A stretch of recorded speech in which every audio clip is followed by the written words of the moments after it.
All right, time to chat about reading. And one of my favorite things, talking about blending words. If you have a beginning reader who's been working on their letter sounds, that's amazing. And one thing that happens quite a bit is that your child knows all their letter sounds and you give them words and you give them easy books like Bop books or some other decodable readers. And they're sounding out all these words beautifully, but they can't put them together. Like, you're like, I don't understand what's happening. You're saying all the sounds. Why can't you put them together? So one of the things that you want to do is practice blending. And one of the easiest ways to do that is completely taking letters out of the picture. I know that seems crazy because you're like, wait, but my child's supposed to blend the letters into a word. That's what I see everywhere. Sound it out. That's how we're doing it. Sound it out, put it together. Absolutely true. That's what you want your child to do. But if the whole sounding it out and putting it together isn't happening, you want to try to work on that putting it together completely without the letters. And you're going to be amazed how quickly your child will catch on to that and how quickly it's going to then work as they have letters in front of them. So I wanted to share a bunch of fun ways that I have found that practicing blending is fun. And I'm going to model it for you too, so you know what that looks like. So super easy beginner way to do that where you need nothing is clapping. So I'm going to have a word list here so I don't mess up. I have word lists for this. And if you are ever curious, keep following me so you can get your free word lists to do these things. All right, so what if we start out with words that just have two sounds? Sounds are also called phonemes, okay? So if I say to my child, if I want to practice with them, I could say, all right, here are the sounds, ah, t. Put them together, at.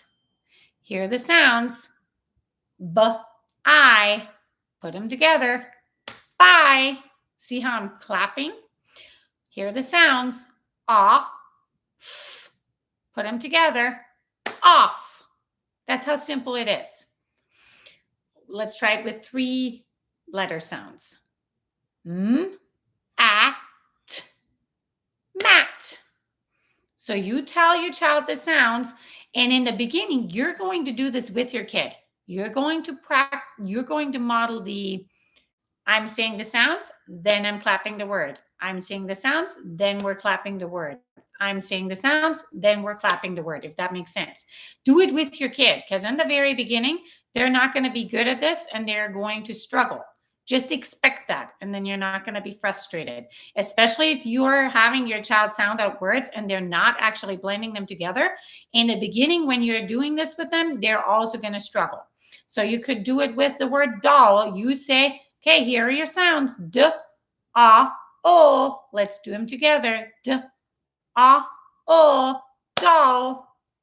And that's how you can do it. Another way you can practice the same thing is by tapping on your fingers. It's kind of a nice visual. And again, you don't need any materials to do it. So if you're starting with 2 sounds, you would hold 2 fingers up and you could say, okay, here are the sounds. At, at. B, I, by, I, my. See how your child can do that with you? So again, doing it together, all you need is your hands. Another way for your kids that are super kinesthetic learners, meaning they like to use their whole body, have them hop. Have them hop for each sound and then maybe make a big hop with a clap at the end. So they would go, for my, they'd go, I, and then they'd make a big hop with a clap and say my. That's how they can put their words together. Jumping jacks. Kids love jumping jacks. So have them do jumping jacks as they're saying the sounds. And then one more. Sorry, guys. I'm having my watch go off here. And then one more as they're putting the word together. Now, if that's too boring and you're up for some props, check this out. One thing that you can do is we have one of these glitter calming bottles. If you have something like that in your house, your child will have fun using this as they are saying the sounds. And these are some motions that you could do. So let's say I give them the word he and I say, okay, here are the sounds. E, he. They get to shake it. Here are the sounds. S, e, t. What's the word? Sit. They get to shake it for the word. See, this is how you can easily use a glitter bottle or anything that you can think of that they can shake and move. Another thing that I love to do is a ball. And you can toss the ball. Well, see, I'm not very good with balls, so it's probably not the best thing for me. My son is, though. This is bad. Oh, man. Okay, and you can toss the ball for each sound, right? If you're coordinated, not like I am. I probably should not have. See, I'm being authentic. I should never use a ball to do something on YouTube. But here I go, because I'm taking one for the team, because kids love this. And actually, it's great hand-eye coordination practice at the same time. And you would do the same thing again. For each sound that you give them, you can toss the ball back and forth, and then they can toss the ball in the air as they're saying the word. So, for example, they'd go, at, mat. It, sit. And they just practice saying the sounds and the word and then blending the word together. And they use their quite a few senses in their body to do so. So that really helps them out. All right. Now, most of us have these lovely things at home, poppets. I'm pretty sure you have one of these. I don't know that anybody doesn't have one at this point. Did you realize this is a great tool to help kids practice saying the sounds and words and then putting the word together? Here's what you can do. All right, let's see. We have the word my, okay? I, my, I, like. They just like popping these, and it gives them the visual also of the sounds. T, a, p, tap. Okay, gives them the visual. That you can use this also when we talk about segmenting, but this you can totally use it for blending words. Blending words is what you want to work on first, because that's really going to help your child with their reading. If you have Legos or Duplos at home, here's something you can do. Whoop, this is bad. All right. Now that the embarrassment is over. Okay, so let's say we have a word with 3 sounds. We would do this, right? Here we go. All right. Like. I. Like. You say the sounds. Ow. Mouse. You say the sounds. Ache. Rake. There you go. There you have it. You can use Duplos. All right. Want to get fancy? You can use Lego guys to do the same thing. Each Lego guy for a sound, and then they become a team when they are a word. Ape. Tape.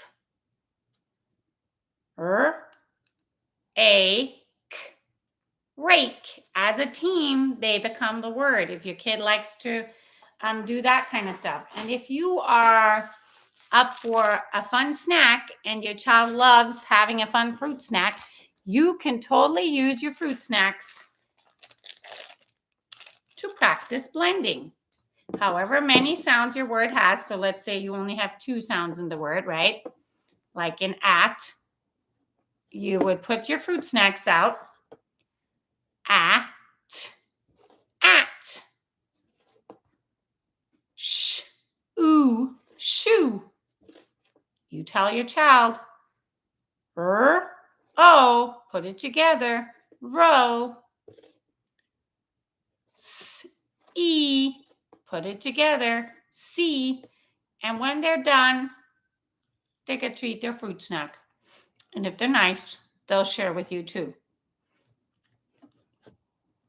So these are some easy ways to practice blending words.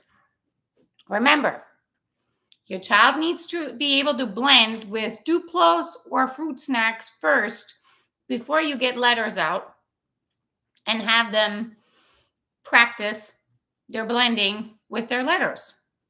It's just not going to work as well. If they can't do it this way, don't worry about bringing letters out. If they're blending words for you and only certain ones, but they can't do it with fruit snacks, guess what? They're not actually sounding out and blending. They've simply memorized those words, which for some sight words is great. It just gets you in trouble when the words get more complex and you're like, I don't understand. My kid can read this book just fine, but now we're getting these words out. They can't read anything. So this is how you can check. All right. I hope this was helpful and you're going to use some of these strategies. I'd love to hear in the comments which ones are your favorite ones and which ones you're going to use. And I hope you got a kick out of me tossing my ball around and not being able to catch it, because that's just my life.